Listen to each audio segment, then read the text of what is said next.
বন্ধুরা, চন্দননগর ভ্রমণ পর্বে আপনাদের স্বাগত জানাই। তবে বন্ধুরা, আজ ঘুরতে ঘুরতে স্ট্যান্ড রোডের ধারে একটি ঐতিহাসিক ঘাটের সামনে চলে এলাম। তার নাম জোড়াঘাট। সেই আমলে বহু ইতিহাসের সাক্ষী যেমন আছে, তেমনই এই আমলে বহু প্রশংসা ও সম্মানের ভূষিত হয়ে মাথা উঁচু করে আজও দাঁড়িয়ে এই ঘাটটি। তবে এখান থেকে কোনো ট্রলার যাতায়াত করে না, কিন্তু সৌন্দর্যের চাকচিক্যতায় কোনো অংশে এখনও ভাটা পড়েনি। দুর্গাচরণ রক্ষিতের ঘাটে এখনও লুকিয়ে নেপোলিয়ানের স্মৃতি। চন্দননগর বিশাল দুর্ভেদ্য ব্রিটিশ সাম্রাজ্যের মাঝখানে এক টুকরো ফ্রান্স।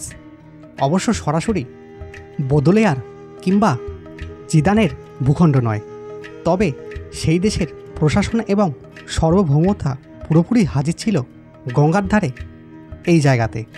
এমনকি ফরাসি বিপ্লবের ঢেউও এই শহরের এড়াতে পারেনি।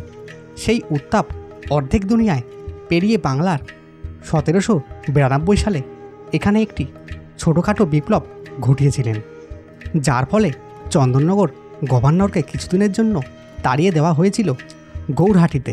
এইসবের জন্যই ফরাসভূমি কিংবা ফরাসডাঙ্গা নামগুলো এসেছে। ব্রিটিশদের সঙ্গে যেমন বারবার এখানে ফরাসি শাসকদের যুদ্ধ লেগেছে, তেমনি ব্রিটিশদের সাম্রাজ্যের বিরুদ্ধে অভ্যুত্থান ঘটিয়ে ভারতের নানা জায়গা থেকে বিপ্লবীরা আর স্বাধীনতা সংগ্রামীদের নিরাপদে থাকতেন এই শহরে।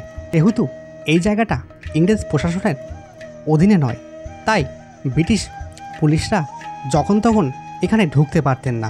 এই কারণে ঋণ খেলাপি আর দাগি আসামিরাও পালিয়ে আসতেন চন্দননগরে। চন্দননগরের প্রত্যেক অলিগলিতে কান পাতলেই ইতিহাসের ফিসফিস কণ্ঠস্বর শুনতে পাওয়া যায়। অতীতকে জীবন্ত দেখতে হলে ঘুরে আসতেই হবে এই চন্দননগর এলাকার ফটকগোড়া এলাকার বিপ্লবী রাসবিহারী বসুর পৈতৃক বাড়ি, কিংবা স্ট্যান্ড রোডে দক্ষিণ দিকের পাতাল বাড়িতে। নদীপথে চন্দননগরে এসে রবীন্দ্রনাথ ঠাকুর যেখানে থাকতেন। তাছাড়া দুপপেলে মিউজিয়াম, ফরাসি সমাধিস্থল, চন্দননগর গেট, নন্দদুলার মন্দির, রাধানাথ শিকদার হিমালয়া মিউজিয়াম, এগুলো তো রয়েছেই। আছে গঙ্গার ঘাটে শতাব্দী প্রাচীন সব ঘাট, রানীঘাট, জোড়াঘাট, বোড়াই চণ্ডীতলা, সুকিপাড়া ঘাট। তবে দুর্গাচরণ ঘাটের এই কথা আলাদা, তাই আলাদা করেই বলতে হয়। 1921 সালে এই ঘাট বানানো হয়েছিল। যার নামে এই ঘাটের নামকরণ তিনি ইতিহাসের পাঠ্যপুস্তকে উপেক্ষিত থেকেই গেছেন। বেশিরভাগ বাঙালি একটা ভুল ধারণা আছে, ভারতীয়দের মধ্যে সবথেকে প্রথম ফরাসি দেশের সর্বোচ্চ সম্মান লিজিও দনার সম্মান লাভ করেছিলেন সত্যজিৎ রায়। লিজিও দনার প্রদানে রেওয়াজ চালু করেছিলেন ফ্রান্সের সম্রাট এবং প্রবাদ প্রতিম বীর যোদ্ধা নেপোলিয়ান বোনাপার্ট। ইতিহাসে বলে সত্যজিৎ রায়ের আগে সম্ভবত 3 জন বাঙালি এই সম্মান লাভ করেছিলেন। আবার সবার প্রথমে যে ভারতীয় এই সম্মান পেয়েছিলেন তিনি একজন বাঙালি তো বটেই, তার সঙ্গে ফরাসির উপনিবেশের প্রজা চন্দননগর দুর্গাচরণ রক্ষিত।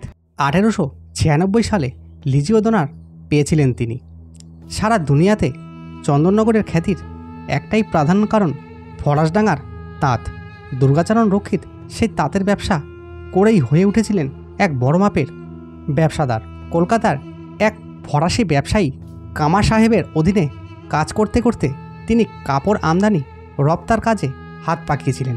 তারপর চাকরি ছেড়ে নিজেই ব্যবসা শুরু করলেন।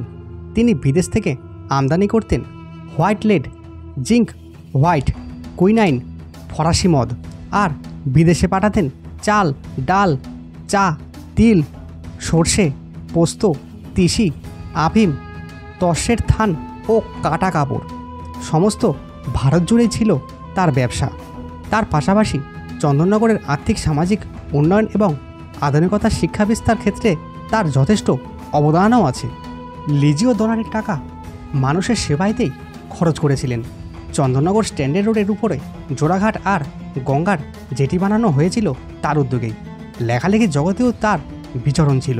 দুর্গাচরণ রক্ষিতের অবদানকে স্বীকৃতি দিয়ে ফরাসি আমলেই তার নামে গড়ে উঠেছিল স্কুল, যার নাম একল দুর্গা হলেও এখন দুর্গাচরণ রক্ষিত বিদ্যালয় নামেই পরিচিত।